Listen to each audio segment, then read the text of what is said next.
Hello, my name is Jana Goldkamp. I'm an F&P student at Maryville University, and today I'm going to be performing a full head-to-toe assessment on my patient here.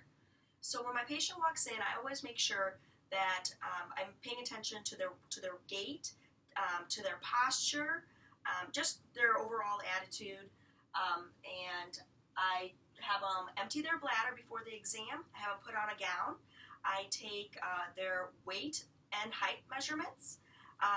And I begin by asking a couple of questions to make sure that they're alert and oriented, and I make sure that they are answering my questions appropriately and remaining with good eye contact.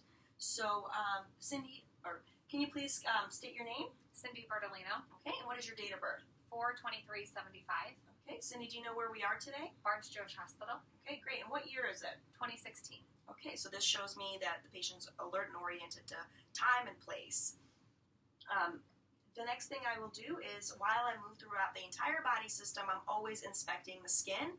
That's really important to make sure that the skin is nice and good temperature. So I would check with the dorsal back of my hand to make sure the temperature is nice and warm, that the skin is nice and pink and appropriate to the patient's skin color, and that it's not flaky or dry, that there's no lesions, no scabs, no cuts, or anything like that, and I will be doing that throughout the entire system. As well, along with checking all of the skin throughout the system, I always want to pay attention to like a neurological exam throughout the system as well. I will begin by also doing to check for a patient's vision, and by doing that, I will do the Snellen test, which checks for distance, and the Rosenbaum test, which checks for near vision, and all of those were normal on Cindy. I will also move on to look at the head. So we'll start with the head and the scalp. I will examine the scalp by tilting the patient's head down, make sure that it's not dry, that there's no scabs, that the hair is growing appropriately, no balding spots or anything like that. I will also move down and palpate the TMJ. Go ahead and open your mouth. Okay, make sure you're listening for any cracking or anything with the jaw. I look at the face and inspect the face and make sure the eyes are symmetrical. I check the hair growth on the eyebrows, make sure that they're extending to the outer canthus. I check make sure that all of the eyelashes look like they're growing appropriately. I make sure the nose is aligned midline, that there's no deviations, and that the mouth is symmetrical. The lips are not, cracked, chapped, and nice and moist. I will also begin by doing something called I test some cranial nerves by assessing the facial movements, and then with sensations. So, Cindy, go ahead and lift up your eyebrows. Good. Close your eyes tight. Smile. Frown. Clench your teeth. Okay, good. And puff out your cheeks. Good. Okay, and that tests the facial movements. I also want to palpate for sinuses and make sure it's not tender. Frontal sinuses, do you feel any pressure? No. Maxillary sinuses, any No. pressure? Good. Okay, so that checks for any kind of sinus pressure infection. I will then go on to test the light sensation by taking a little Q-tip, and the patient will tell me, with their eyes closed, Cindy, tell me if this feeling is sharp or dull. Sharp. Dull. Good. And then the next one is just to let me know where she's feeling this on her face. Cheek. Forehead. Good. Okay. I will then go on to look at the eyes. Again, inspecting the eyes first, which is what we do with most of the systems, is inspect first. I'm looking to make sure that her pupils are equal, that she's actually looking at me directly when I ask her to. I palpate around, the eyes are symmetrical. I palpate the eyelids, make sure there's no nodules, and make sure there's no periorbital edema around the eyes. I also palpate around the lacrimal gland and make sure there's no pressure or pain. Make sure there's not any excessive tearing or any dryness around the eye. I obviously am going to look at the conjunctiva, make sure it's nice and pull down the eyelid, make sure it's nice and pink and moist. And in the sclera, I want to make sure that there's no jaundice or any abrasions, and that it's nice and white in color. I will then look with a pen. I will take my pen light, and this is when we want to assess the patient's pupils and to check that they are the pupils are round, reactive, accommodating to light. And so we will check first with a direct approach. Okay, and the pupils should converge. Okay, and a consensual. Good. Okay. We will then move on to the cover and uncover test, and this checks for strabismus, and we want to make sure the patient does not display any strabismus. So the patient will cover one of your eyes, Cindy. Go ahead and look at an object about 10 centimeters away or a distance, and then uncover that eye, and I'm just checking to make sure that there's no strabismus and the eyes aren't moving inappropriately when focusing on that object. I will then, so these typically, and then with as well, that you want to test for the cardinal extraocular eye movements. So we basically want to check for, with a pen light or just any pen, you ask the patient, please just look at the pen and don't move your head, and I'm going to check for the 6 cardinal fields of gaze. Good, to the other side, up, corner, up, down, to the right, and to the left. And then I will bring the pen light closer to check for eye convergence and accommodation. Okay. I will then, and all of these tests basically check for cranial nerves 3, 4, and 6 and make sure they're intact. I will take my ophthalmoscope, and this looks deeper into the eye. So I will check for a red light reflex when I shine. Okay, good. I also make sure the optic disc is a nice shape, and that it's round. I also want to check for any kind of vessels, make sure that they're not dilated and that they're appropriate. Any kind of abrasions, corneal abrasions, and make sure that all of those inner eye structures are look normal. I will then move on to inspecting the ears. Again, also we start with inspection. Make sure that the ears are symmetrical. Make sure that there's not any lesions, scabbing, anything like that on the ears. I palpate the auricles of the ears, pull them down. Is there any pain when I do that? Okay, good. So always ask about any kind of pain in those areas. I check, and then I will begin to check for like a hearing test. I will start with the whisper test, so I will go behind Cindy and I will whisper a word and let me know what I'm saying. Banana. Okay, good. That is the whisper test. Our next test uses a tuning fork. It is the Weber test. So I will take a tuning fork, I will strike it, and I will place it on the top of the patient's skull, and let me know if you can hear this equally on both sides. Yes. Okay. Our next test is the Ryan test, which tests for sensorineural hearing loss. And again, we use the tuning fork and we strike it, and we put it on the back of the mastoid process. And let me know when you don't no longer hear it. Okay. All right, and same thing with in front of the ear. Let me know when you no longer hear it. Okay. Okay. And air conduction is 2 times should be 2 times longer than bone conduction. This also tests for cranial nerve 8. I will take my otoscope and start checking the inner canals. Okay. So what you want to do is kind of gently pull up the pinna of the patient's ear, and you want to look and make sure the canal is nice and clear. Okay, and there's not any like excessive cerumen impaction, and that you can see the temporal membrane.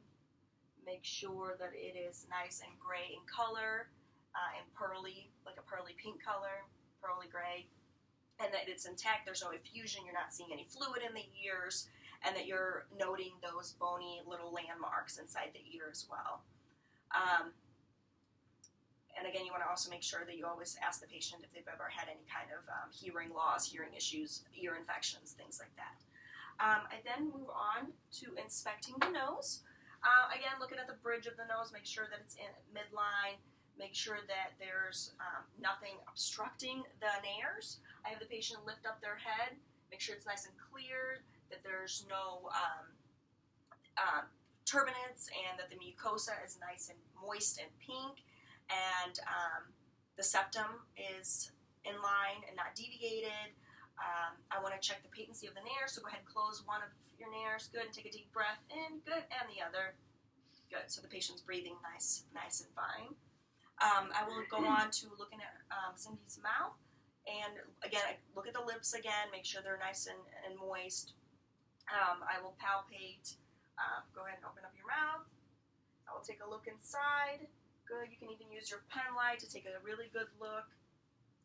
Okay, good. Look at the hard palate and the soft palate. Have the patient say, ah. And you want to make sure that the uvula is moving appropriately in the back. You want to have the patient move this tongue side to side, lift it up to the roof of their mouth. Good, and a lot of times you can find, like, patients with oral cancer that would be hiding underneath the tongue. You want to make sure that you're looking at the teeth while you're inspecting the mouth. That's really important. Make sure that there's no cavities, that the teeth, you're not missing teeth, that they're nice, pearly white in color. All of those things are significant. And we also want to inspect the gag reflex. So by using a tongue blade, press down. Okay, and the patient displays a good gag reflex, and all of these test cranial nerves 9, 10, and 12. Okay, I will go on to just down the body to the neck, and make sure that I'm starting to inspect, that make sure there's no, again, for skin, lesions, anything like that, any bulging, anything like that on the neck. And I will start to look at the trachea, make sure trachea is nice and midline, that there's no jugular venous distension on the neck. I will also start to palpate, make sure I'm not feeling any kind of enlarged lymph nodes. You can start with palpating lymph nodes going kind of as they go along. So we will do the pre and post auricle, which is behind the ears, lymph nodes in front of the ears, the occipital on the back of the head here, the tonsillar, well, typically where the tonsils are. If patients have inflamed tonsils, you could most likely palpate them there. The submandibular, which is right here, submental here, anterior superficial cervical. Okay, just move down the line, posterior cervical, down in the back, deep cervical chain, just all around here, palpation, supraclavicular, which is right down here, and these are really important spots to palpate, because if you are palpating nodes there, that's can be indicative of like a cancer, so that's important to palpate those. Infraclavicular as well, and the axillary, which are actually the nodes under the armpit. Okay. You want to make sure that you're checking for the thyroid, make sure that it's midline and that there's no goiter, and ask the patient to swallow. Good, and the trachea moves nicely, and you can see that there's no goiters or any swelling there. You will next want to check for the carotid arteries and to check that there's no bruits as well. So first I will check the pulses, use one hand at a time. Good, one side at a time. Good. I will use the bell of my stethoscope to check for any bruits on the carotid arteries. Okay. No bruise noted. Good. I will then do a couple of tests on the upper body to check for active and passive range of motion. So I will have the patient shrug your shoulders, okay, and pull them down. Good. And then with the face as well, with the range of motion of the neck, you want to kind of go against my hand. Good. Go the other way. Good. And now put chin to your chest and back, and side to side, touch your ear to each shoulder. Good. So that's good range of motion up on top here. I will move down to the upper Extremities, which I'm going to be inspecting the arms, make sure the arm length is fine, make sure that you're checking the skin, any lesions, any moles or anything like that that you may notice. For upper extremities, I will look at the fingers as well, which is really important to check for clubbing and make sure that they are nice and pink in color. And the nail growth is appropriate, and there's not like any chipping nails or really dry areas around that area. I will also look for capillary refill, which should be less than 3 seconds. A lot of times it's significant for like cardiac history patients. I will then look at the pulses. I want to assess the radial pulses and the brachial pulses. Okay. I'm going to ask the patients to pronate their arms, which is basically you want to have the patient extend their arms, okay, and then go the other way and make sure that they're not swaying or anything like that, and go ahead and raise your arms above your head. Good. So good range of motion there as well. Let's go on to inspect the chest. Again, we want to kind of ask the patient if it's okay if we can pull down the area to look at the chest, make sure the color of the skin is nice, and make sure there's not any kind of pulsations or that you're not noticing anything abnormal there. And we start with inspecting respirations. You can even start with the posterior side of the patient. So I will go behind the patient here. I'm going to move this bed a little bit, Cindy. Okay. So posteriorly, we want to look and make sure that the respirations are normal, which should be between 10 and 20 respirations. That when they are breathing in and out, there we go. Thank you. That when they're breathing in and out, that the chest expansion is appropriate and bilaterally symmetrical. Go ahead and take a deep breath in and deep breath out. Very good. Okay, we want to make sure that we are palpating the spine, make sure that it's midline and nice curvature to it. And then they palpate expansion, so go ahead, deep breath in and again out, and that's a nice bilateral expansion there. We will check then for tactile fremitus. So basically I will have the patient, let me say 99. 99, 99, 99, 99. Okay, and it should be equal. And we are going to percuss and in the inner spaces for, and we want to hear resonance, like especially in between the organs. So, okay, so that should feel nice and resonant there. We will then go on to percussing the diaphragmatic exertion, which typically what it measures is the movement of the diaphragm. So what I will do is I will percuss from up here from an area of resonance till I hear an area of dullness. Okay, so it's dull here. I will go ahead and mark this with my pen or a piece of tape, and then I will move on from that area from dullness to resonance. Okay, right about here, and mark that there. And this space here, when measured, should be about 3 to 5 centimeters here for the diaphragm movement. I also check for any CVA tenderness. Is it tender? Does it hurt? No. No. Okay, so that's good. I will then listen to the patient's lungs. You want to do this bilaterally, moving kind of from up to down. Deep breath in and out. In and out.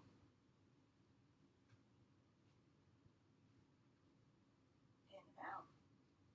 You want to pay attention to any adventitious sound, any wheezes, any like crackles or anything like that. And you want to make sure that typically the sounds are vesicular. You want to then inspect the anterior chest. So I'll move on to the front here. And I look at the anterior chest, make sure there are no pulsations, heaving, or use of accessory muscles when the patient is breathing. So go ahead and take some nice deep breaths. So there's no retractions. The patient's not like pulling with their upper muscles here. And then I will also palpate the pericardium and make sure that there's no thrills or heaves. It's right here. Okay, good. I will also go on to palpate the the maximal impulse, and that will be at the 5th intercostal space at the midclavicular line.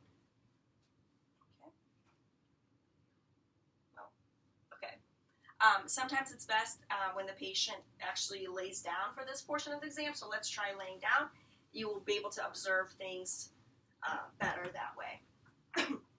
Okay, so again, look at the anterior chest, any pulsations, any heaves or thrills, or any use of accessory muscles, and palpate the point of maximal impulse at the 5th intercostal space at the midclavicular line. Okay. And we will then have the patient sit back up, please.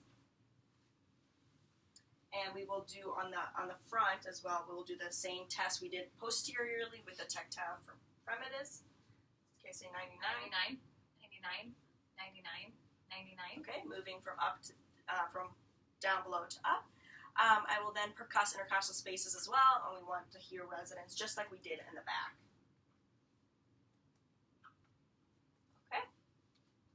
I will then begin to oscillate the breath sounds, just as we did posteriorly again. Deep breath in and out.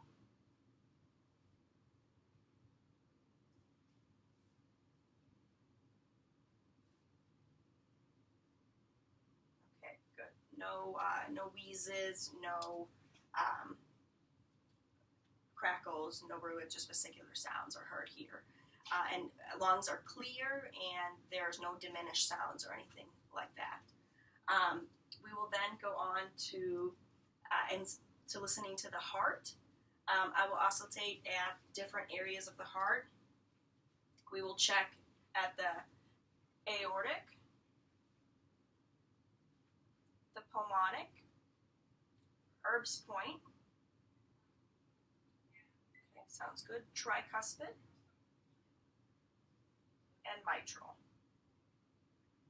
Make sure that you hear S1 and S2 clearly, and there's any extra sounds, gallops, murmurs, or anything like abnormal sounding with the heart. I will ask the patient now to lay down so I can inspect her abdomen.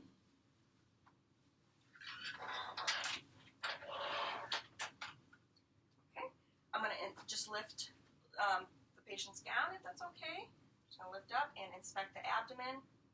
Make sure there's no bulges. I'm inspecting for any like abnormal pulses or aortic pulses. Again, the color of the skin, the muscular structure. I will ask the patient to lift their head up. Good. So I'm checking for muscle tone here, as well as any like bulging hernias. I will also take the bowel sounds, and I will check in all 4 quadrants.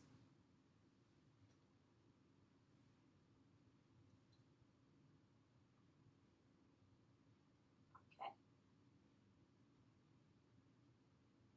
Left lower quadrant, left upper quadrant, right upper quadrant. Okay, all 4 quadrants sounds normoactive. It's not hypoactive. It's not hyperactive bowel sounds. So that all sounds good. So you want to, with abdomen, you want to kind of take a different approach where you want to inspect first, then auscultate, and then begin with percussion and things like that. So after I do the bowel sounds, I want to auscultate for the aortic, any aortic pulsations.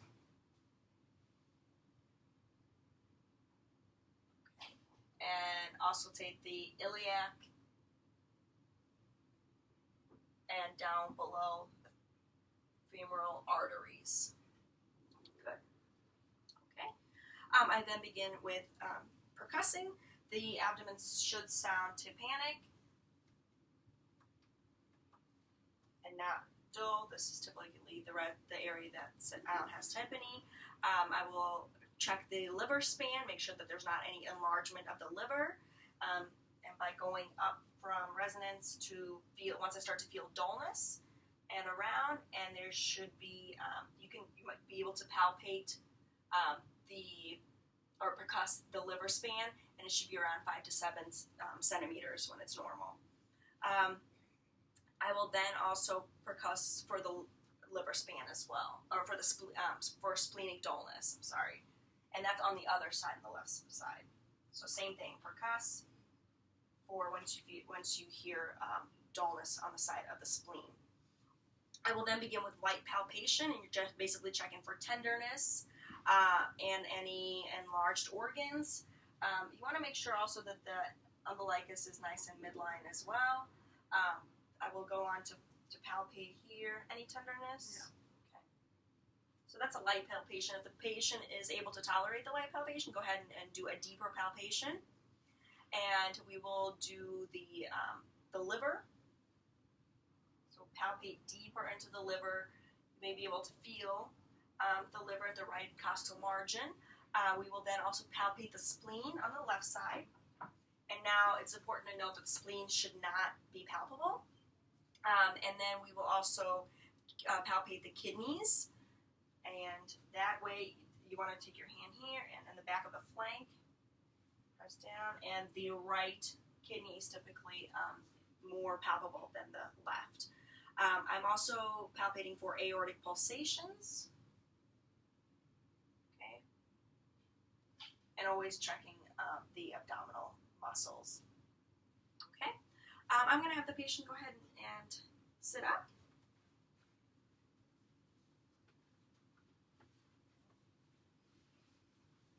Okay.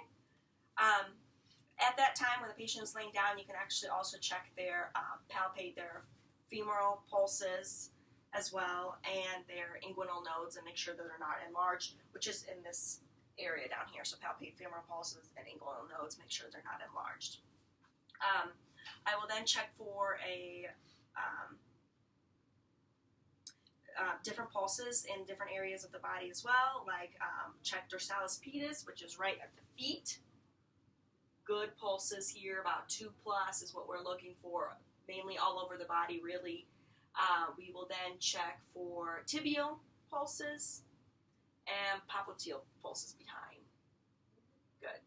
I will then check for range of motion. Go ahead and kick your foot up, okay, and this one up. Good. Okay. I will also I'm sorry to have you laid back down, but I would like to check your hips. Really, especially important like in elderly and things like that, but range of motion of the leg. So go ahead and raise your leg up against press down against my hand, against the resistance, good. Against my resistance here, okay, and push, good.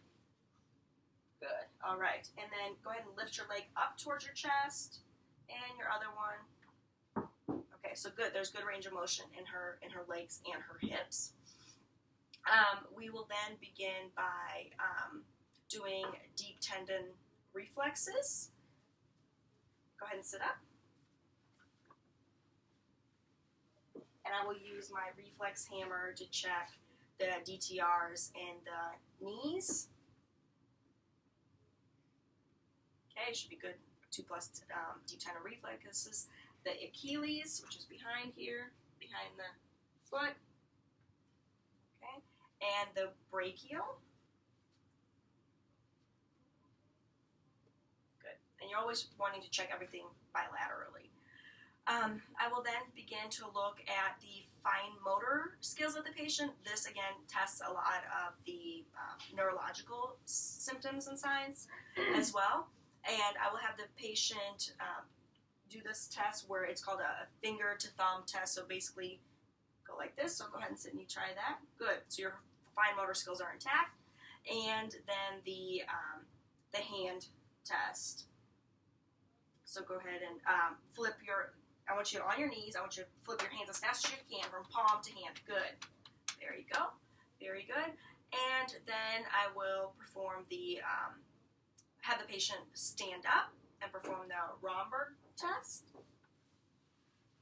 So have your arms out, close your eyes, And make sure it's a negative rhomboid test by the patient's not swaying, and the patient's one arm is not swaying towards one side or the other or dragging. I will then go ahead and check for the lumbar and cervical spine with flexion and extension. So go ahead, Cindy, I want you to be able to bend forward. Good. And check the spine. Make sure there's no curvature to the spine. And go ahead and flex back, extend. Good. And go ahead, go side to side. Okay. And twist. Yep. Side to side. Very good. Okay. And that completes our head to toe assessment. Thank you.